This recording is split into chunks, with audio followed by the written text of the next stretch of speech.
अख्ख्या जगाला हे वाव वाटेल असा मराठ्यांचा कैवारी, शत्रूला पाण्यापासून स्वराज्याची अखंड पताका फडकवणारे शिवाजी महाराजांचा जन्म 19 फेब्रुवारी 1630 रोजी शिवनेरी किल्ल्यावर झाला. शिवराय लहानपणापासून अत्यंत हुशार आणि कुशाग्र बुद्धीचे होते. जिजाऊ त्यांना रामाच्या, कृष्णाच्या आणि शूरवीरांच्या गोष्टी सांगत. जिजाऊ त्यांना म्हणत, शिवबा, आपला जन्म सरदारकी किंवा चाकरी करण्यासाठी झालेला नसून रंजलेल्या रयतेला गुलामगिरीतून मुक्त करण्यासाठी झालेला आहे. त्यासाठी आपण स्वराज्य निर्माण करा.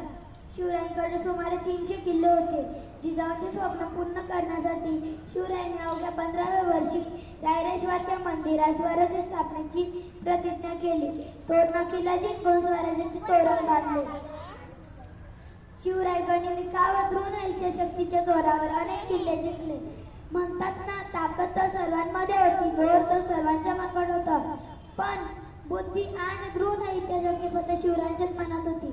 म्हणूनच एक आदर्श राजा, कुशल संघटक, लोक कल्याणकारी, नव्या युगाचा निर्मिती अशा महान व्यक्तींना माझा मानाचा मुद्रा.